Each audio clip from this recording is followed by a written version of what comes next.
The lasagna was perfect, which should have been my first warning.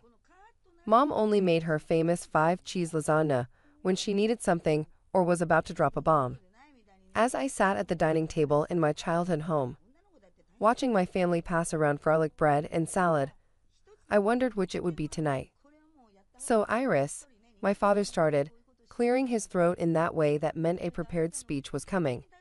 "We've been doing some thinking as a family." "As a family." Code for without you. "Oh." I kept my tone neutral, cutting into my lasagna. "About your situation," Mom added helpfully, as if I had a situation that needed addressing.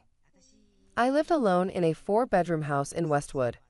Worked as a software architect. Had no debt, no drama, no situation that I was aware of. But in my family's eyes, being 34 and single apparently qualified as a crisis." "What situation would that be?" I asked. "Living in that big house all alone," my sister Penelope chimed in, unable to contain herself any longer. At 29, she still lived at home, her third attempt at a master's degree recently abandoned for a gap year that was entering its second year. "I like my space," I said simply. "But it's so wasteful." Mom protested. 4 bedrooms, 3 bathrooms, for one person, that I pay for, with my job, that I work hard at. "That's actually what we wanted to discuss," Dad said, shooting Mom a look that said stick to the script. "We think we found a perfect solution." I set down my fork. Here it came. "Penelope's been having a hard time," Mom began, reaching over to stroke my sister's hair like she was 12 instead of nearly 30. "The job market is so tough for her generation." "The job market is excellent for software developers," I pointed out. "I could get her interviews." "You know she's not a tech person," Dad interrupted. "She's creative, artistic. Those fields are harder to break into." Penelope had been breaking into various artistic fields for a decade. Photography, jewelry making, life coaching. Most recently, candle making, which had left Mom's garage full of unsold inventory and the house perpetually smelling of vanilla lavender catastrophe. "Anyway," Mom continued, "we've decided the best solution is for Penny to move in with you." At a family dinner, my sister said, "Mom and Daddy promised I could live with you." The words hung in the air like the scent of failed candle ventures. I carefully took a sip of water, organizing my thoughts. "You decided this?" I asked slowly, without asking me. "Well, we knew you'd say yes." Penelope beamed. "You're always so generous." "And Mom and Dad said it makes perfect sense. I can have the whole second floor, turn one bedroom into my craft studio, use another for inventory storage." "Inventory storage," I repeated. "For my new business. Customized therapy journals. It's going to be huge. I just need a space to work and someone to help with startup costs, and you have both." We've even worked out a timeline. Dad pulled out an actual printed spreadsheet. "Penny can move in next weekend. We figured she'll need about 6 months to get established, maybe a year. 2 years max," Mom added, "just until she's on her feet." "And we thought she could pay you a little rent," Dad continued, "maybe $200 a month, just to contribute something." I looked at the spreadsheet. They planned everything. Which bedroom would be hers? The master guest room with the ensuite bathroom. Which room would be her studio, my home office? Where her boyfriend Derek could park when he stayed over, my garage. "Derek's staying over?" I asked. "Well, they're practically married," Mom said. "You can't expect them to never see each other."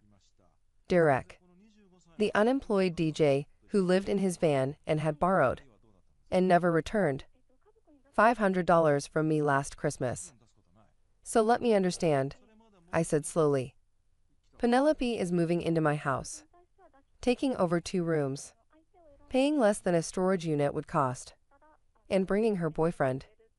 For 2 years, and you've all decided this without asking me."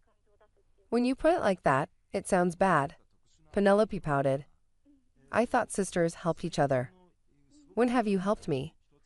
The question slipped out before I could stop it. What's that supposed to mean? She looked genuinely confused. When I was working 3 jobs to buy that house, where were you? When I needed help moving. When I was sick last year and needed someone to pick up groceries. I had things going on, she said defensively. You know I don't handle stress well. Right. But you can handle the stress of running a business from my house. That's different. That's creative stress. Good stress. Iris, my mother's voice took on that disappointed tone I'd heard my whole life. Family helps family. You have space. Penelope needs space. It's simple math. I sipped my water and replied, that's awkward. I sold the house last Friday to a couple. The silence that followed was so complete, I could hear the neighbor's dog barking 3 houses down. You? What? My father's voice cracked. Sold it. Closed on Friday. The new owners take possession in 30 days. But, Mom sputtered. You can't sell a house that fast. There are inspections, paperwork, cash offer, I said calmly, cutting another bite of lasagna. They waived inspection, been in escrow for 45 days. Amazing what you can accomplish when your family doesn't know your business. Why would you sell your house? Penelope wailed. Where will you live? Already bought a new place. Smaller. 2-bedroom condo in a building with very strict HOA rules about guests and home businesses. You bought another place without telling us? Dad's face was turning red. Did you tell me when you promised Penelope she could live in my house? When you planned out which rooms she'd take? When you decided my garage would be Derek's parking spot? That's different. How? Because we're your parents. Mom slammed her hand on the table. We have a right to know about major decisions. Like Penelope moving in with me. That was supposed to be a discussion. No, it was supposed to be an ambush. You made her favorite meal. You printed spreadsheets. You promised her my space before even mentioning it to me. I took another bite. This really is excellent lasagna, by the way. I can't believe you'd do this to me. Penelope's eyes filled with tears. Mom and Dad promised. They said you'd take care of me. I'm not your parent, I said gently. I'm your sister. And I've been taking care of you since we were kids. Giving you my toys, my clothes, my time, my money. When does it end? When she's stable, Mom snapped. She's 30 in 6 months. If she's not stable now, when will she be? You don't understand, Penelope cried. Some of us didn't get the tech brain. Some of us struggle. You don't struggle. You quit. Photography. Quit when the classes got hard. Jewelry. Quit when the first craft fair didn't go well. Life coaching. Quit when you realized you needed certification. Candles. Those didn't sell because of market saturation. They didn't sell because they smelled like a headache feels. Iris. My father stood. That's enough. You're being cruel. I'm being honest. For once. So what are we supposed to do now? Mom demanded. Penelope can't keep living here. We're converting her room into a gym. I nearly choked on my water. You're kicking her out? Not kicking out. Transitioning. We're retired. We deserve our space too. So your solution was to make her my problem? Our solution was family helping family. No, your solution was me helping Penelope while you help yourselves to a home gym. You've ruined everything, Penelope sobbed. Where am I supposed to go? Derek has a van, I suggested. That's not funny. Nether is planning to take over my house without asking. Who bought it? Dad asked suddenly. Maybe we can talk to them. Explain the situation. The Ngayans. Lovely couple. 3 kids. They're so excited about the neighborhood. Kids? Mom perked up. Maybe they need a nanny. They both work from home, I said, crushing that hope. And their kids are teenagers. This is a disaster, Penelope wailed. I told everyone I was moving to Westwood. I already updated my Instagram bio. Without even asking me first. Mom said you'd say yes. She said you owed us for all the years they supported you. I set down my fork carefully. Supported me? I got a full scholarship, worked through college, bought my own car, my own house, paid my own bills since I was 18. Emotional support, Mom clarified. You mean the emotional support of being told I was too focused on career? That I'd die alone? That I was selfish for not wanting kids? That emotional support? We worry about you. You worry about yourselves. You worry that I won't be available to fix everyone's problems. That's not true, Dad protested. When did you last call me just to talk? Not because you needed money, or tech support, or someone to bail out Penelope. Silence. That's what I thought. So where's this new condo? Mom asked stiffly. At least tell us where you'll be living. No. No. No. You'll show up. Make demands. Promise Penelope a key. I need boundaries. Boundaries? Penelope spit the word like profanity. From your own family? Especially from my family. I can't believe you're being so selfish, she stood dramatically. This was supposed to be my fresh start. It still can be. Just not in my house. What house? You sold it. Without telling anyone. And you plan to move into it without asking. Seems fair. It's not the same. You're right. One of us made decisions about our own property. The other tried to make decisions about someone else's. Mom. Penelope turned to her mother. Do something. What exactly should she do? I asked. Ground me? I'm 34. You could have at least given us warning, Dad said. We could have made other arrangements. You had Penelope's entire life to make other arrangements. Instead, you enabled every quit, funded every failed venture, and then decided I should take over because you're tired. We're not tired, Mom protested. We just think at our age. You're 62. Not 92. Plenty young enough to keep housing your adult daughter.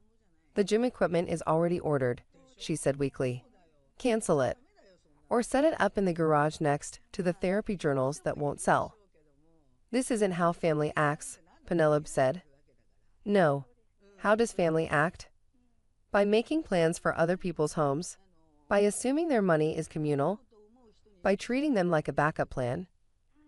By helping each other. I've helped. Bought your camera equipment. Paid for your jewelry supplies. Invested in your candles. When does it become Penelope helping Penelope? I need more time. You've had a decade of more time. I hate you, she said quietly. No, you hate that I'm not playing my assigned role anymore. What role? The responsible sister who fixes everything while asking for nothing. You don't ask for anything because you don't need anything. I don't ask because I learned early that my needs don't matter in this family, only yours do. That's not true. Name one time, just one, when this family put my needs first. Silence stretched. Mom opened her mouth several times and closed it. Dad shuffled papers. Penelope glared. I'm going. I stood, placing my napkin on the table. Thank you for dinner. You can't just leave, Mom protested. Watch me. What about Penelope? What about her? She's an adult. You're adults. Figure it out. Where will she live? Wherever she chooses to afford.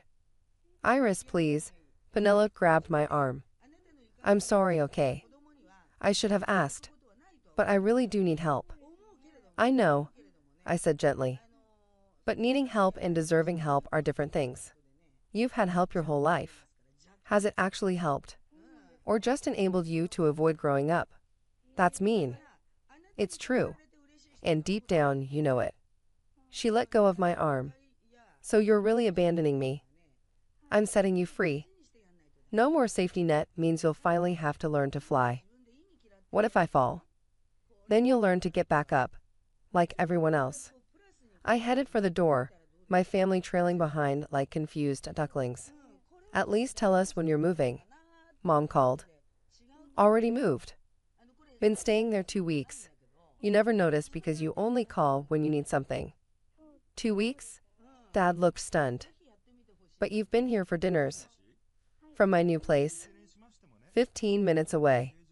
Far enough for privacy. Close enough if there's a real emergency. This feels like an emergency, Penelope said. No, this feels like consequences. I opened the door to leave, then turned back. Penelope, a word of advice. She looked up hopefully. That couple who bought my house, they're looking for someone to help with social media for their business. Real job, real pay, real opportunity to build something. I don't know anything about social media marketing. Neither did I when I started in tech. The difference is, I learned. You think I should apply? I think you should do something other than wait for rescue. Will you put in a good word? No.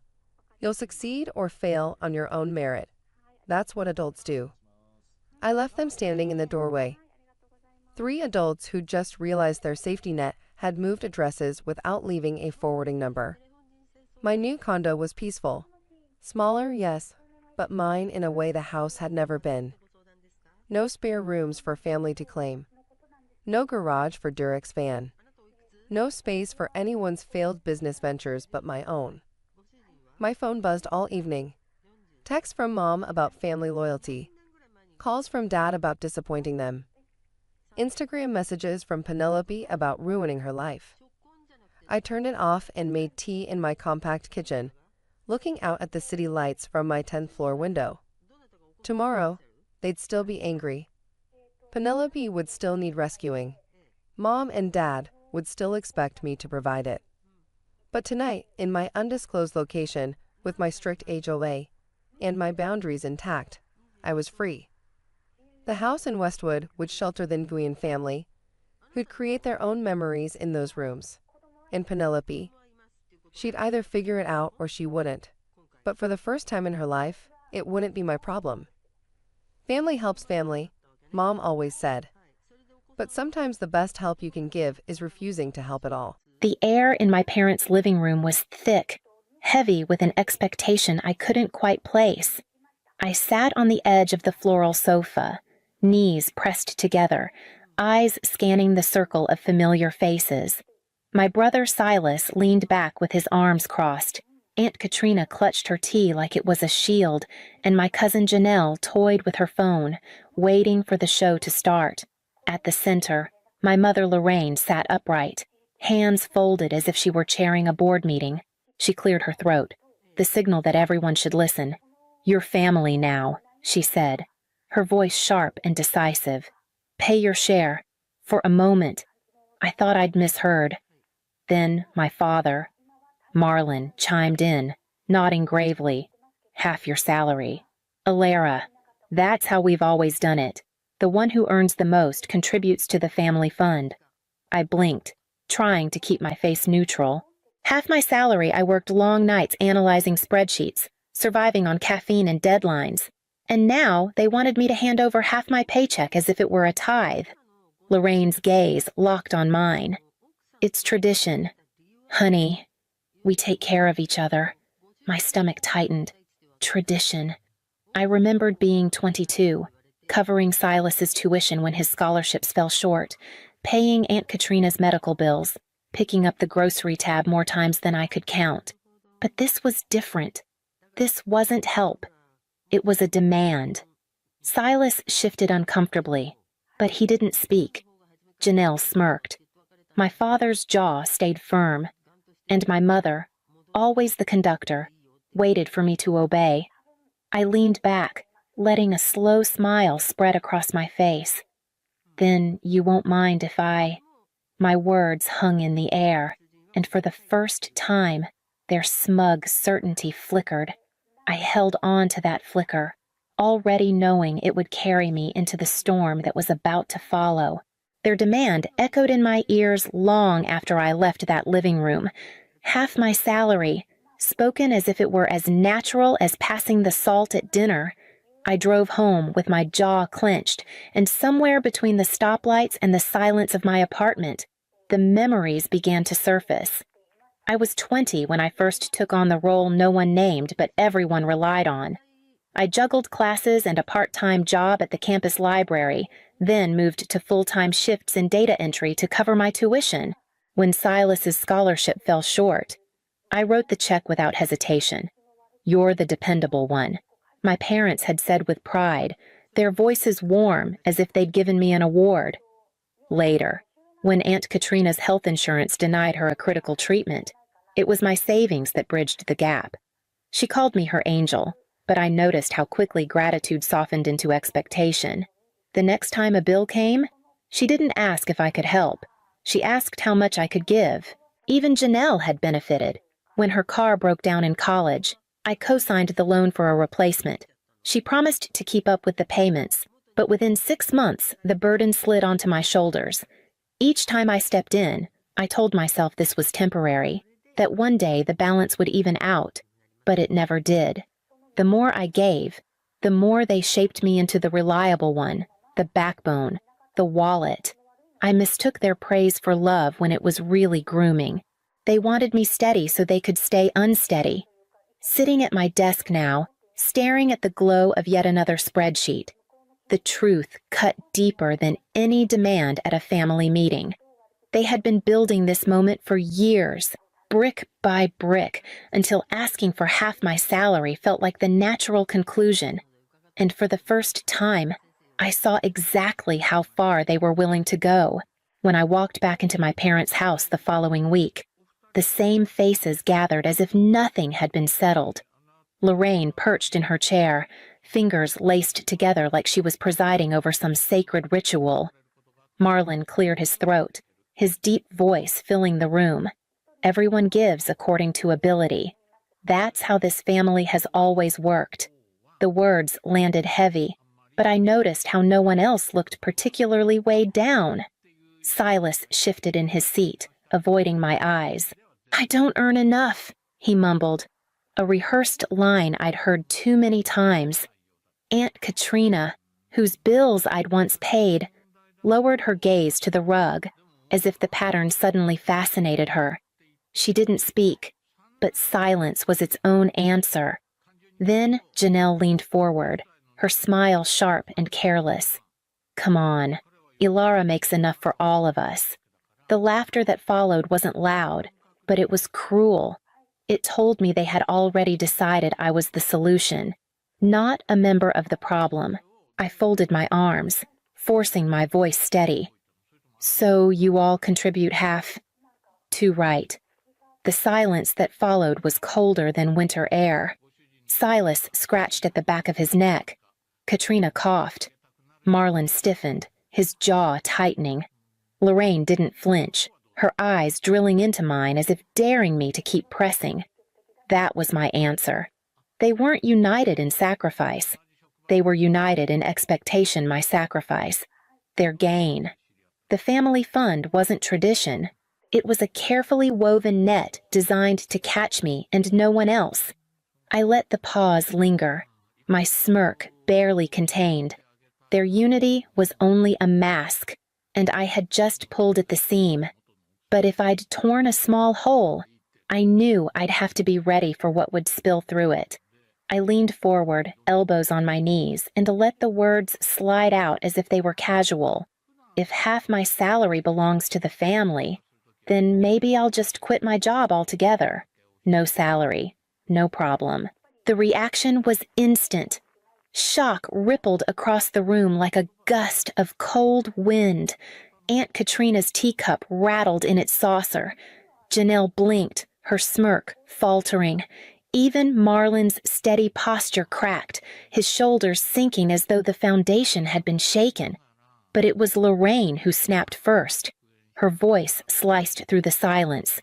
"You wouldn't dare." I met her gaze. "Wouldn't I, if the money isn't mine?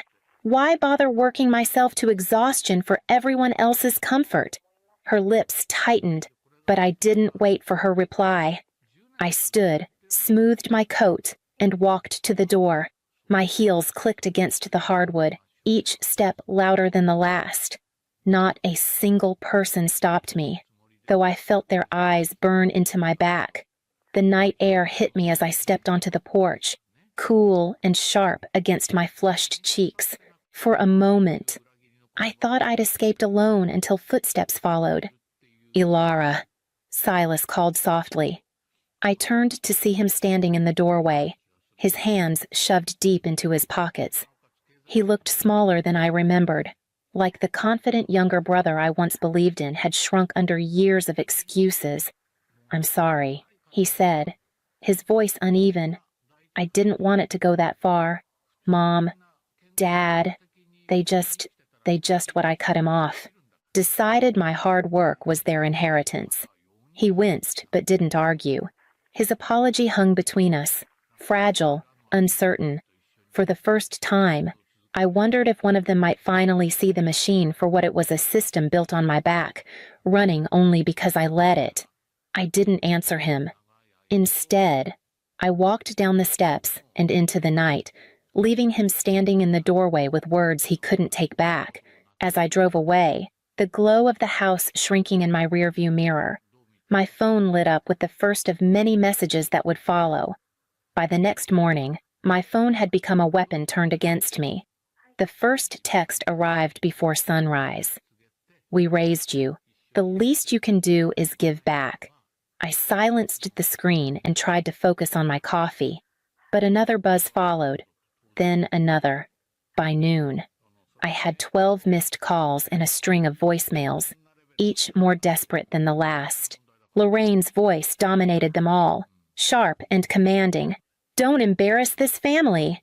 You'll regret this if you keep acting selfish." My father's tone was steadier, but it cut just the same. "Don't forget. Ilara, we can cut you off if you walk away." Even Janelle chimed in with a mocking text. "Hope that big paycheck keeps you warm when you've got no family left." I started saving everything, screenshots of texts, recordings of voicemails, even the emails that carried thinly veiled threats. Each one I labeled, archived, tucked into a folder on my computer. A part of me hated the cold efficiency of it, but another part knew it was the only shield I had. At work, I tried to bury myself in data reports, but Cassian noticed the tightness in my shoulders. He lingered by my desk after our meeting, lowering his voice. "You look like hell. What's going on?" I debated brushing it off, but something in his steady gaze told me he wouldn't accept half an answer. So I told him maybe not every detail, but enough for him to understand why my phone buzzed like a hive I couldn't escape. His jaw clenched. "Ilara, that's not family. That's predation. You need to protect yourself. Lock down your accounts. Double-check your credit. Make sure no one slipped their name next to yours." The thought sent a chill through me. I'd been so focused on the emotional blows that I hadn't considered the practical ones: bank accounts, property records, all the invisible threads that tied my hard work to their reach. That evening, instead of going home, I drove to the bank. I changed my login credentials, added security alerts, and asked to flag any unusual activity. When I left, the autumn air felt crisper, cleaner, as if I'd taken one small step back toward control. But the messages didn't stop. If anything, they grew sharper, more frantic, more coordinated, like a pack circling prey. And late one night, when the buzzing finally went silent, I realized the quiet wasn't relief. It was the warning before the next strike. The call came in the middle of my lunch break. I almost ignored the unknown number, but something in my gut told me to answer. "Miss Whitcomb, this is Sandra from First Asheville Bank. We flagged an unusual attempt to withdraw $4,500 from your account. Did you authorize this transaction?" My fork froze halfway to my mouth. "No, absolutely not." Sandra hesitated, then continued carefully. "It looks like someone tried to link your paycheck deposit to a secondary account. The request was denied, but the attempt was made using your social security number." The words felt like ice water down my spine. Only a handful of people had ever seen my SSN, and my father was one of them. By the time I hung up, my pulse was racing. I opened my banking app, scrolling through the details until I saw the account name tied to the failed request. Whitcomb Family Fund. My hands shook so badly I nearly dropped my phone. They hadn't even bothered to hide it. That night, I sat at my kitchen table surrounded by paperwork, bank statements, tax forms, pay stubs, every document that proved my life was mine and mine alone. Outrage coursed through me, hot and blinding, but beneath it was something colder, clearer. This wasn't just manipulation anymore. This was fraud. I filed a fraud alert with the bank, locking my credit and demanding every safeguard they could provide. Then I pulled up Cassian's number and asked him to recommend a lawyer. By the next morning, I was sitting across from a woman with sharp eyes and an even sharper tone. "What they did is criminal," she said flatly after scanning my notes. "Trying to reroute your paycheck without permission, that's identity theft. And if you have proof it was your father, that's even stronger." I nodded, throat tight. Proof. The word hit hard, because proof meant no more illusions. No more pretending this was just family pressure. It meant I had to decide whether to treat my family as loved ones or as criminals. And as I left her office, clutching a folder of forms and legal terms, I knew the choice was already made. I drove to my parents' house with the folder on the passenger seat, my fingers tight around the steering wheel. Every mile felt heavier, but I knew if I didn't confront them now, I'd carry the weight of silence forever. They were all there again, gathered like they had been before, as if these meetings had become some twisted tradition.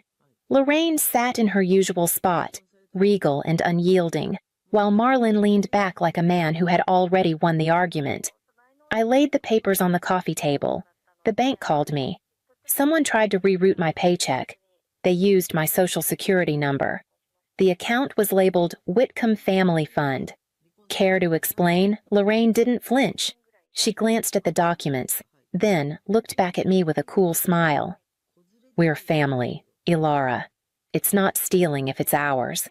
The room tilted for a moment. I waited for anyone to correct her, but the silence pressed in thick. Silas lowered his head, shame burning on his face. Janelle gave a nervous laugh, twirling her phone like this was some awkward joke that would pass. I looked from one to the other. "You've taken my help before, my money, my time, and I kept giving, thinking it was love, thinking it was duty, but this is fraud, and I won't play along." Marlon shifted, his voice low. "You're making this harder than it needs to be." I snapped the folder shut. "No. You made it harder the moment you decided I was the provider instead of the daughter. That role is finished. I don't owe you half my salary, or any part of my life." The illusion cracked in that moment, the careful mask they'd worn for years slipping away. Lorraine's smile tightened, brittle as glass. I stood and walked toward the door, and not a single person moved to stop me. Outside, the cold air felt sharper than before, and I knew it was only a matter of time before they struck back in a different way. 3 days passed in uneasy quiet before the envelope arrived. It was slipped under my apartment door, thick paper inside, my name typed neatly on the front. For a second I thought it might be an olive branch, some clumsy attempt at apology. Then I opened it. Inside were legal documents demanding that I surrender 40% of my income each month to the Whitcomb Family Fund. My eyes skimmed the lines, incredulous. There was even a signature at the bottom, my own, supposedly agreeing. But I knew my handwriting, and this wasn't it. The loops were too wide, the strokes too heavy. Then I saw it the same flourish Aunt Katrina used whenever she signed birthday cards. She hadn't even bothered to disguise it. I laughed. But it wasn't humor, it was disbelief sharp enough to cut. They had forged my consent, dressed it up in legalese, and shoved it at me like I'd be too naive to question it. I scanned the documents, attached them to an email, and forwarded everything to my lawyer. Her reply came within the hour. "This isn't just fake, it's criminal. Bring them in, and we'll take it from there." So I did. Sitting in her office, I placed the pages on her desk, and she shook her head with a wry smile. "They've handed you their guilt in writing. This is textbook forgery. And if they used your personal information to draft it, identity theft." By evening, I was at the police station, filing a report I never thought I'd file against my own blood. The officer's pen scratched across the form while my voice stayed steady, recounting every detail. When I stepped back into the night air, the weight in my chest felt different, not lighter, not heavier, but sharper, the kind of weight that made it impossible to pretend anymore. And as I walked to my car, I knew the family's silence wouldn't last much longer. It didn't take long for word to spread. By the end of the week, Lorraine and Marlon had been questioned by the police. The family's fortress, the one they'd built on fear and control, suddenly had cracks visible to everyone. The next time I saw them, the atmosphere was different. The confidence was gone, replaced with panic. Janelle, who once mocked me, now turned her sharp tongue on Aunt Katrina. "I never signed up for this," she snapped, waving a copy of the forged papers. "Do you realize what you've dragged us into?" Katrina flushed red, stammering excuses. Lorraine tried to shush her, but the damage was done. The unity they prided themselves on was unraveling in front of me. Silas sat off to the side, his usual smirk absent. When I stepped outside for air, he followed, his voice low. "I told them this would go too far. I told them you wouldn't just roll over." His eyes were tired, his tone stripped of bravado. For a moment, I saw the brother I'd once believed in, the one I used to think would stand beside me. But the truth was harder he hadn't stopped them, not until the consequences came knocking. Watching them all splinter, Janelle's anger, Katrina's shame, Lorraine's denial, Marlon's silence, I realized their so-called unity had never been about love. It had only ever been about control. And once control slipped from their hands, there was nothing left binding them together. The collapse was loud and messy, but it was also a warning. If they were willing to turn on each other, I knew they would soon turn all that fury back on me. The hearings moved faster than I expected. Within weeks, Marlon and Katrina were fined for forgery and fraud. Lorraine's pride, her reputation as the dignified matriarch of Asheville's tight-knit circles, crumbled the moment neighbors learned the truth. The woman who once held every room in her grip now avoided even the grocery store, her name spoken in whispers. I didn't celebrate their downfall. I didn't need to. Justice, in its quiet way, spoke louder than I ever could. Instead, I focused on building something of my own. I signed the lease on a small condo near the River Arts District, sunlight pouring through wide windows that overlooked murals and coffee shops. It wasn't large, but it was mine, paid for with my work, my choices, my freedom. Cassian helped me move, stacking boxes with his steady patience, slipping in small jokes when the silence grew heavy. My friends from work filled the fridge and left notes on the counter. Even Silas showed up one weekend, standing awkwardly in the doorway before asking if I needed shelves assembled. It wasn't forgiveness, not yet, but it was a beginning. Nights were quiet now. I cooked for myself, lit candles on the windowsill, and learned how silence could feel like peace instead of punishment.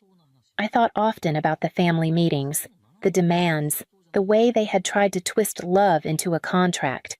And then I thought about the people who stood by me without asking for a cent, who respected my no and celebrated my yes. Blood may bind, I realized, but it doesn't define. Respect does. Boundaries do. In the end, is family the people who share your name or the ones who honor your worth?